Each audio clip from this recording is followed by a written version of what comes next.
নিশ্চয়ই আপনাদের মনে আছে যে সোহমের বিরুদ্ধে মারধরের অভিযোগ ছিল রেস্তোরাঁ মালিককে, নিউ টাউনের রেস্তোরাঁ মালিককে মারধরের অভিযোগ উঠেছিল সোহমের বিরুদ্ধে।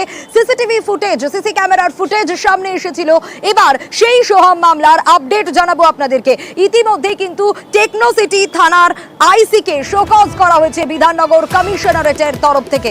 আরো একবার জানাই, বিধাননগর কমিশনারেটের তরফ থেকে ইতিমধ্যেই টেকনোসিটি থানার আইসিকে শোকজ করা হয়েছে। আরো বিস্তারিত অনুপের কাছ থেকে আমরা জানবো। অনুপ, রেস্তোরাঁয় মূলত অভিনেতা তথা বিধায়ক সোহম চক্রবর্তী যখন শুটিং এ এসেছিল সেখানে কিন্তু একেবারে রেস্তোরাঁর মালিককে মারধরের যে ঘটনা ঘটেছিল, পরবর্তী ক্ষেত্রে একেবারে হাইকোর্টে যে মামলা হয়েছিল গতকালই কিন্তু হাইকোর্টের পক্ষ থেকে পুলিশকে ভৎসনা করা হয়েছিল। বিচারক অমিতা সিনহার ডিভিশন যে বেঞ্চে একেবারে সেই মামলা ছিল এবং সেখানেই মূলত যে ফুটেজ সংরক্ষণ কেন করা হয়নি এই সমস্ত নিয়ে কিন্তু একেবারে ভৎসনার মুখে পড়তে ছিল পুলিশকে। তারই পরবর্তী ক্ষেত্রে লক্ষ্য করা গেল বিধাননগর পুলিশের পক্ষ থেকে ইতিমধ্যে টেকনোসিটি থানার আইসি যিনি সোমনাথ ভট্টাচার্য তাকে কিন্তু শোকজ করা হয়েছে। তার কারণ সেক্ষেত্রে বলা হচ্ছে যে কেন ওই ক্ষেত্রে ফুটেজ সংরক্ষণ করা হয়নি।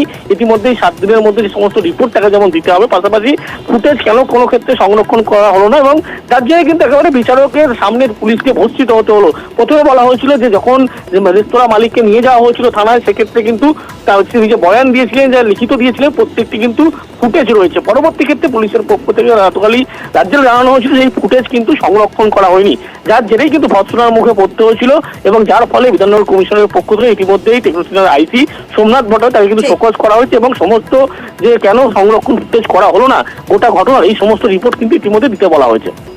বেশ।